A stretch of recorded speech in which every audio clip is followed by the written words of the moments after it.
Hey everyone, today I want to talk about building a resilient agriculture framework for Tamil Nadu, a state in India with around 7 million farmers. Myself, Abhishek, along with my teammate Anugraha, currently are pursuing PG in USAID. Back in 2022, farmers in Tamil Nadu were forced to dump ripe tomatoes on the roadside because prices had crashed down to rupees 2 per kilogram, roughly around 0.035 Australian dollars. That price was even lower than the cost of harvesting. Why did this happen? Because Indian farmers still rely on traditional mandi markets with no buffer when supply suddenly exceeds demand. Without real time demand forecasting, many farmers plant the same crops, causing surpluses. With inadequate logistics and cold storage, surpluses cannot be absorbed or rerouted, and farmers take the hit. They lost income, debt, and also this causes distress in sales. This wasn't an isolated incident. Each year we see a familiar pattern: market crashes from seasonal oversupply, climate shocks such as cyclone floods, droughts that erase harvest or flood transport links and causes massive post-harvest losses, up to 60%, because of weak storage and logistics. Ironically, while produce is dumped in one district, consumers in Chennai or Coimbatore still pay high prices because the supply chain is broken. So, the question before us is simple and urgent. Can we stop wastage? Can we predict risk before disasters strike? Or can we ensure food reaches every family and farmers earn their fair returns? Those three questions anchor our solution. To address these challenges, we combine relevant data, including land and crop data, weather and demand patterns, and policy information. By connecting these streams, we can identify and address problems promptly. We propose a real time data driven platform that continuously monitors weather, water, crops, and logistics. It can also forecast risk and provide adaptive recommendations for farmers, districts, and policymakers.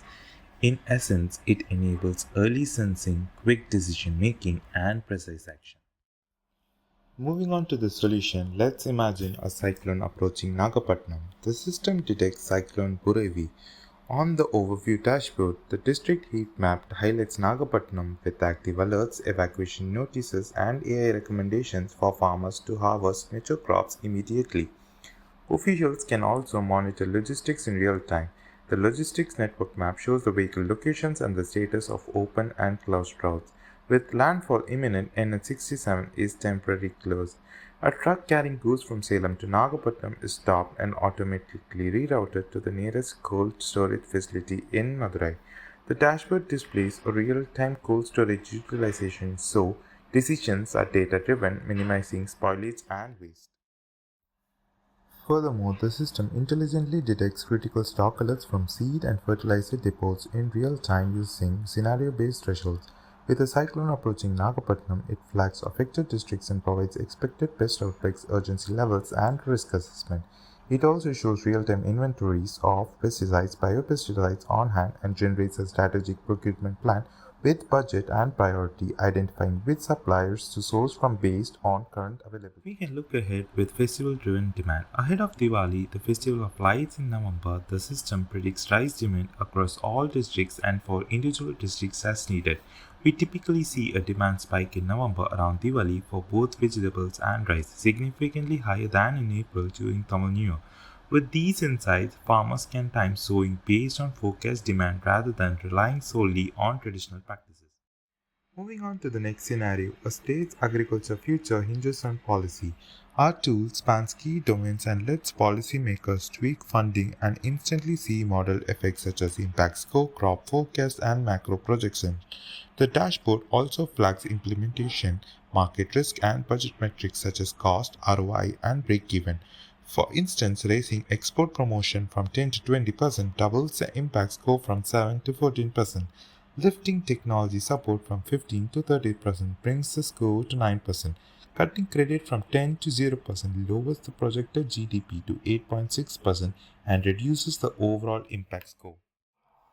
This approach directly supports the UN SDGs we care about, such as SDG 2, 12, 8, 13, 6, and 17. By reducing waste, stabilizing markets, and improving climate resilience with clear partners and KPIs, we drive tangible progress on each of these goals district by district. Thank you.